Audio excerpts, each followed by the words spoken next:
piece of tape with the names. Yes,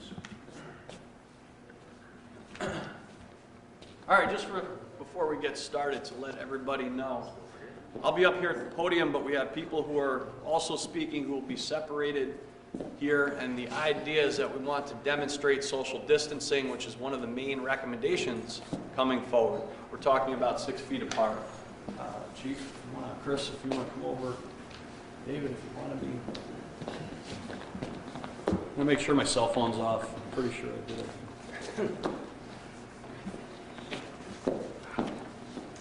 Very good.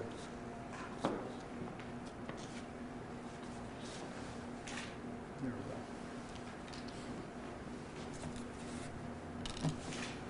go.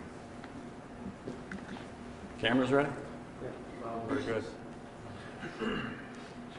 People first. That's what we need to remember going forward. People first. Good morning. Thank you for coming today. I know there's a lot of information that is coming out very quickly regarding the COVID-19 virus and steps that should be taken to mitigate its impact on us and our communities. As we enter unusual territory, I ask that we all remember our priorities. Let's take care of our people first. One step, and something that we're going to demonstrate today, is social distancing. We're going to try to keep a distance of 6 feet apart at all times. How do you know how far 6 feet is? David, can you step forward for a second? I'll put my hand out. David, put your hand out. If your fingertips do not touch, you're probably 6 feet apart. Thank you, David. This is going to be the new norm for the next several weeks or potentially longer. We're going to be using outdoor voices indoors, and that's okay. We need everybody to take these steps because we want to protect ourselves, our families, our neighbors, and everybody in our community. Yesterday, Cortland County government declared a state of emergency, and our school superintendents announced that they plan to close the public schools effective Tuesday afternoon. I believe this is the right decision. More information about these decisions is available on the County Health Department website and also on the City of Cortland School District website and other districts' websites.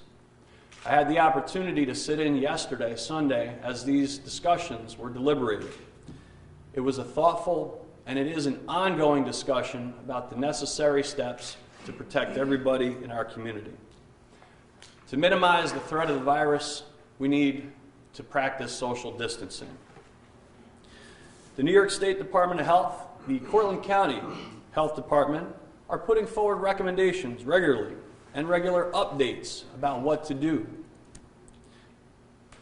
Keep current, listen to what's being recommended. For health advice, continue to rely upon your primary health care provider and the experts in the field. The goal of this morning's press conference is to outline for the citizens of the City of Cortland and their entire community what steps city government and several of our partners are taking to ensure that we will continue to provide a high level of services despite the challenges that we may encounter.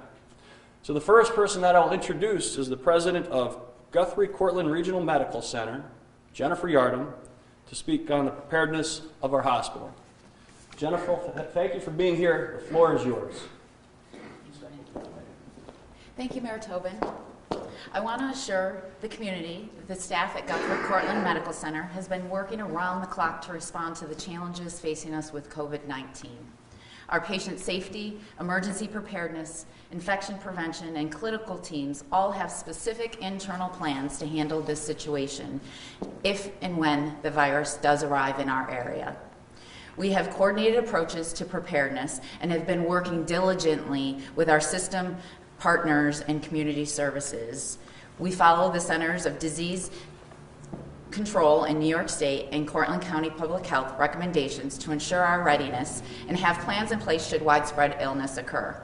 We are working collaboratively with our manufacturers to manage and track the needed medical supplies for evaluation and treatment of our patients. At Guthrie Cortland Medical Center, with direction from CMS and New York State Department of Health, we last week implemented the following precautions. We have limited visitation to Guthrie Cortland Medical Center as well as our Guthrie Cortland Residential Care Facility.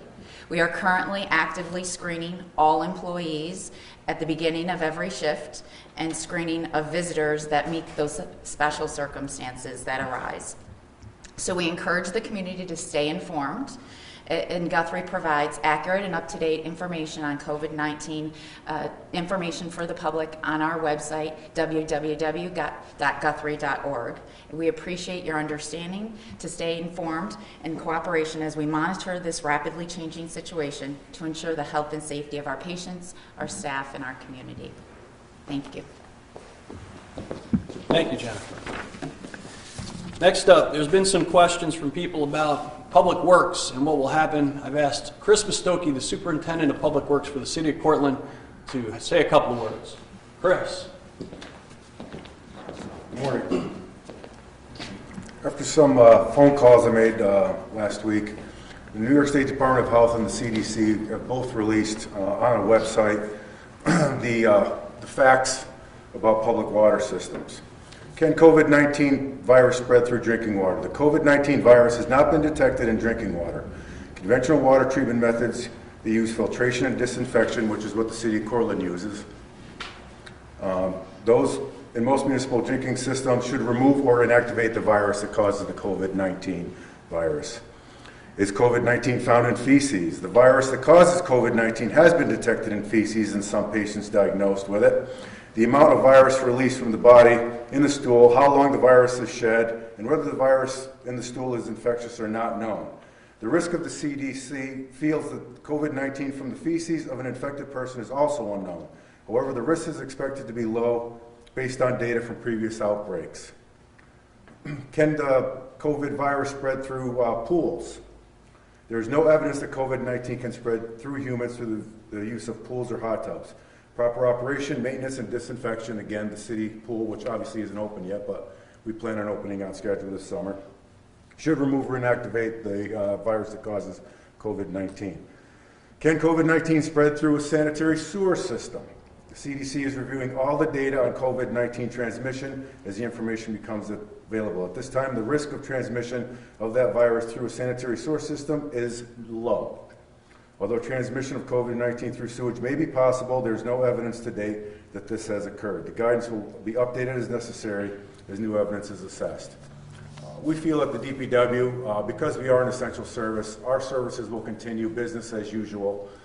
We really don't feel that right now anything that we are doing or not doing is going to prevent the spread of the COVID-19 with the public water system or the sanitary sewer system. So pretty much it's going to be business as usual at the DPW and the water departments until further notice. Thank you. Thank you, Chris. I'd like to speak briefly to our City Hall operations, and part of this is in hopes that businesses, employers are having similar discussions and taking similar measures. So in City Hall, many people visit, and it might be paying taxes, water and sewer bills, obtaining marriage licenses, certificates of birth, or submitting plans of construction. These activities will still be able to take place, but we're encouraging everyone to do everything that they can online or to use our still trusty U.S. mail service.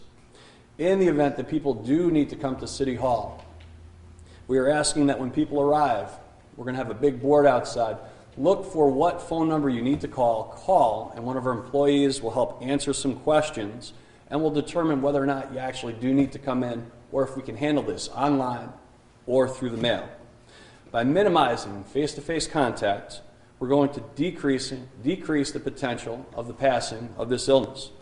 City courts are making changes as well. We're not sharing space between city government and the city court system.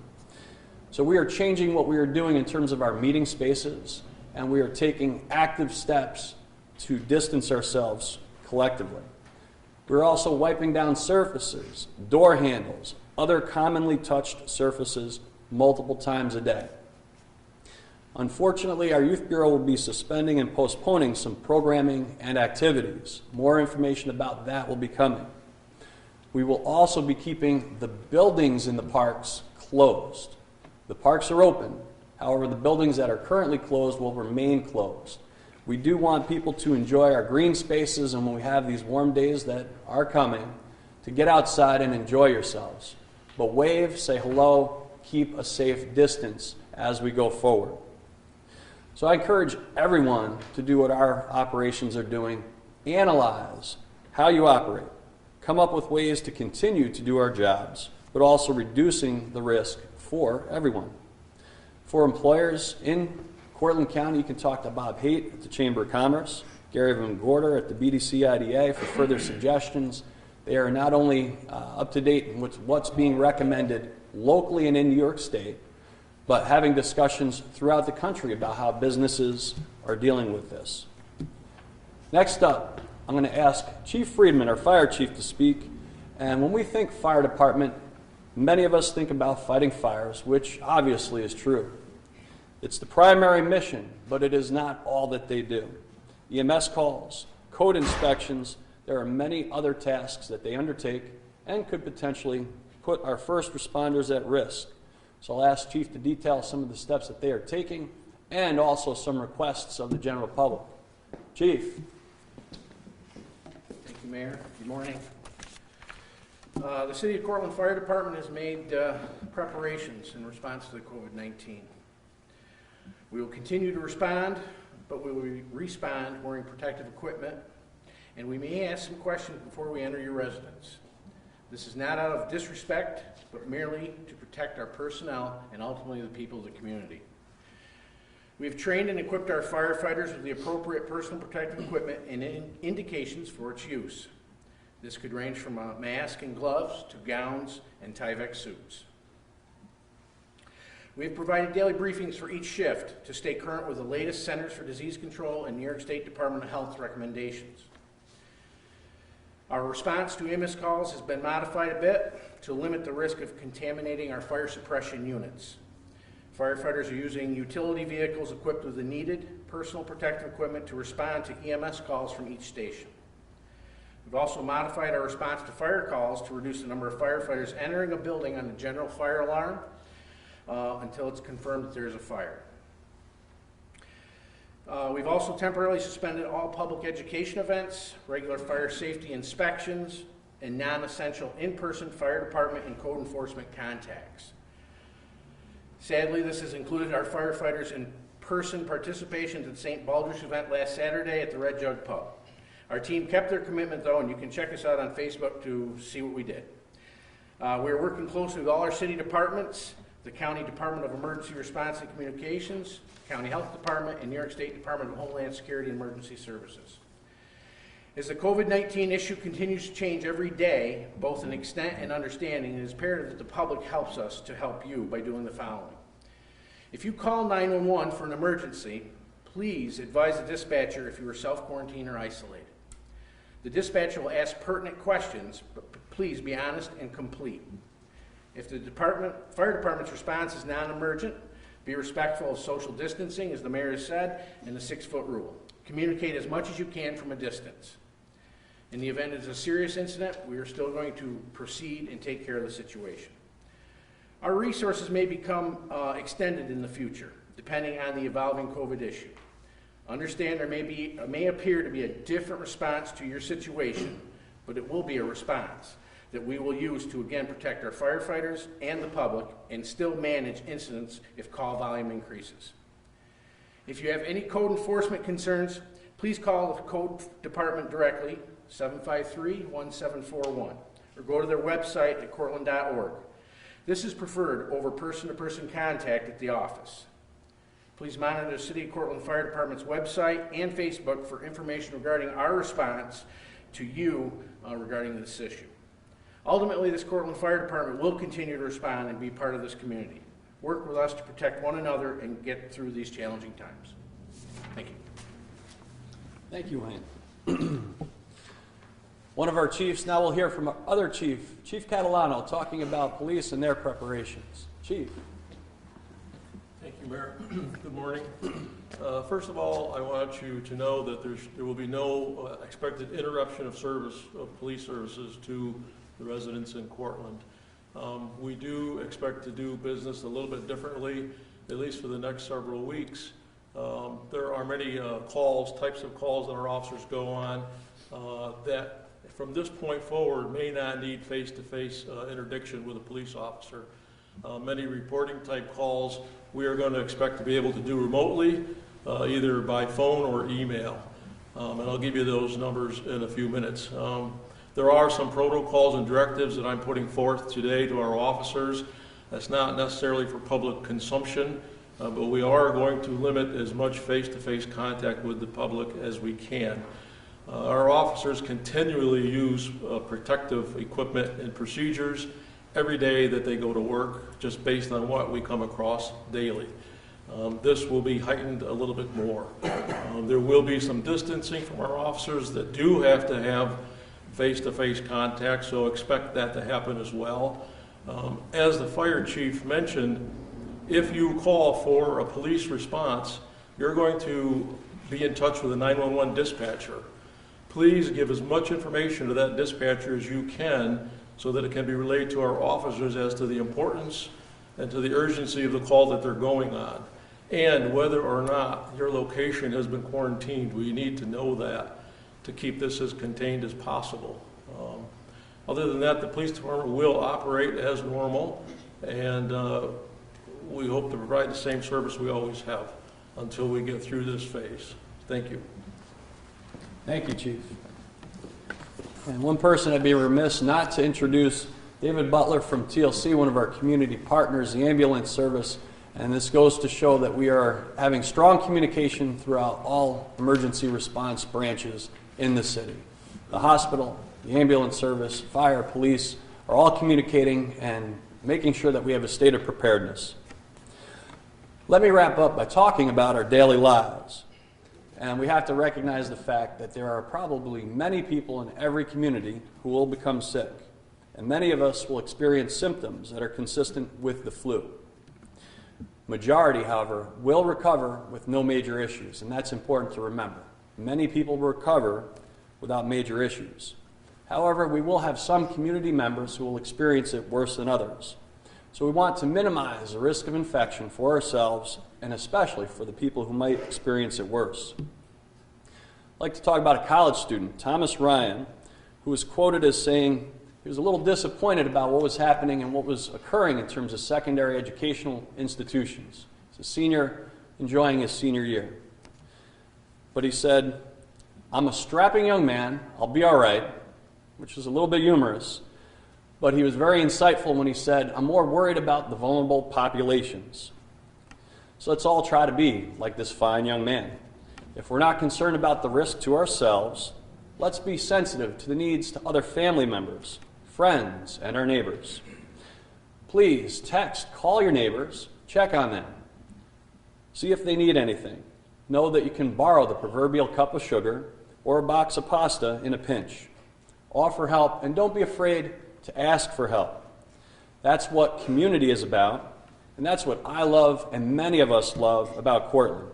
We care about ourselves less than we care about each other. People first. So we can now open the floor to questions. Is there anything from anybody present? Can you kind of explain how the state of emergency impacts Cortland specifically? What are you now able to do that you were not able to do before that declaration? So the state of emergency at the county level allows the county to do a number of things. They have a press release. I've been helping to promote the information that comes from the county, but in terms of purchasing, other steps, and I believe in terms of the school districts making some decisions, it's a collaboration between the different entities.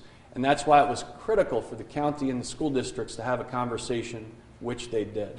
And we are all staying informed and communicating with one another about not what have we done, but next steps. This conversation is constantly evolving, and what we are talking about today is probably very different than what we may have talked about last week, and we are continuing to make sure that we are looking ahead. Right, and how does that positive Tompkins County case impact Cortland specifically? Because it gets a little bit more real when there's a nearby case. Yes. Well, how many of us have traveled to Tompkins County within the last week or so? How many of us have traveled to Broome County? And just because a case has been identified, I recommend everybody, let's start thinking that there's already a case in Cortland County, whether or not it's been identified. And we need to change our mindset. So think about New Year's Eve. How many people made New Year's resolutions? It requires a change. It requires a change in habits with many of our resolutions. And this is a similar experience. We have to change habits, which is not easy. Social distancing, standing 6 feet apart, washing our hands. You know, we're used to the flu, and we're saying, okay, treat it like it's a flu. Some of these things we need to do more frequently to protect ourselves, but more importantly, to protect our vulnerable populations. So we have to change how we act.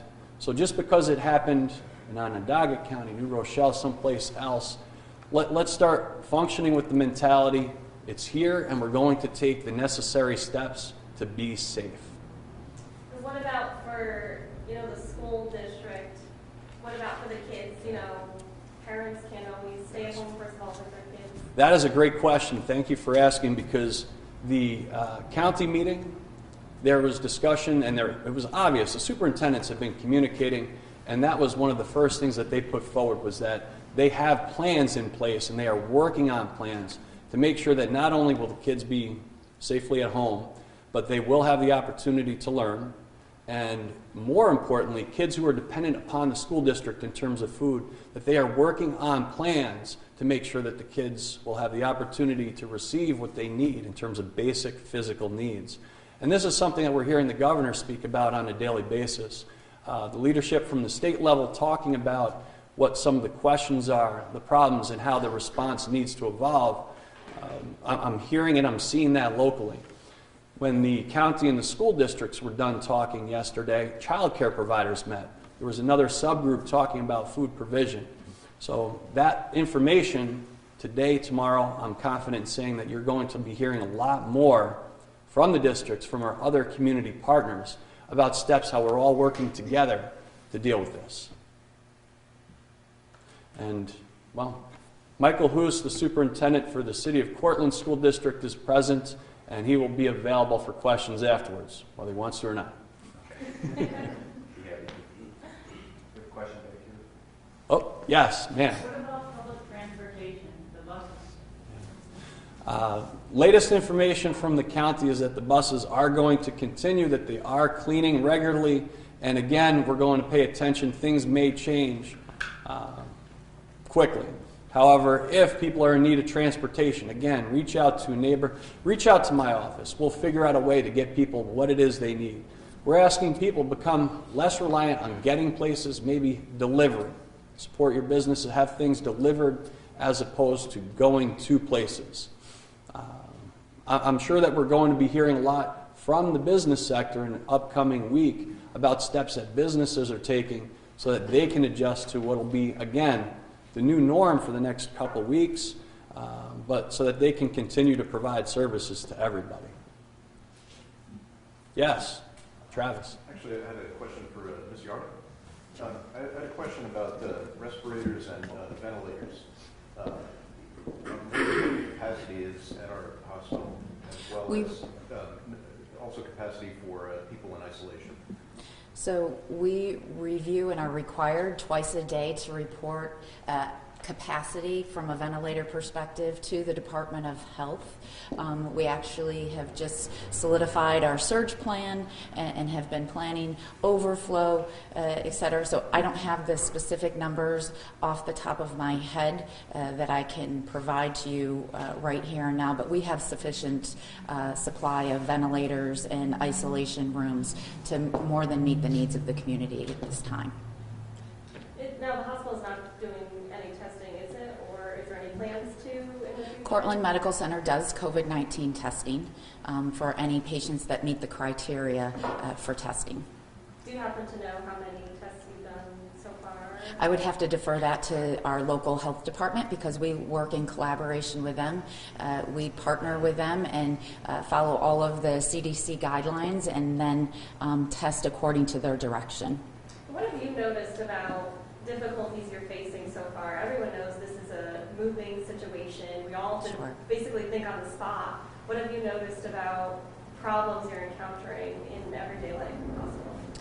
So I would say it's not as much problems that we're encountering. As most of you know, that I'm new to the region. I started with Cortland Medical Center in mid-September. What I've been thoroughly impressed by is the level of engagement of the community. It's a rare commodity to have such a community tight-knit come together, and it doesn't happen in all communities. And I've seen the collaboration that we had yesterday with all of those partners in the room trying to determine what we're going to do from a child care perspective, from a food perspective. So it's more, I've been thoroughly impressed with that level of engagement. We're going about business as usual. We are screening all employees and restricting visitation because we do have high-risk populations within our facility, and we need to make sure that we ensure their safety and as well as the safety of our employees and our patients in the community.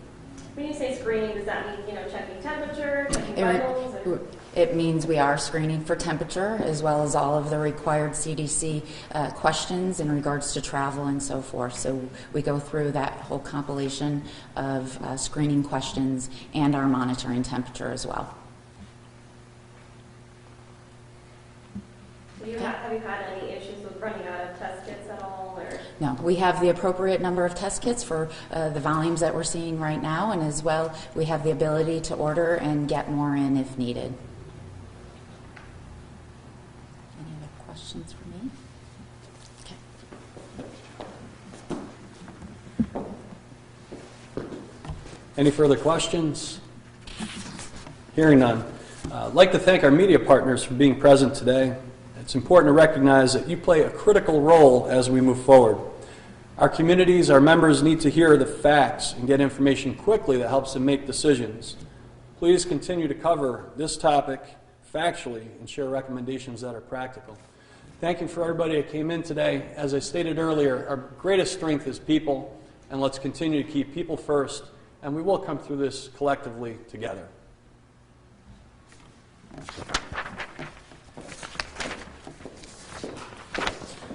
Thank you, everybody.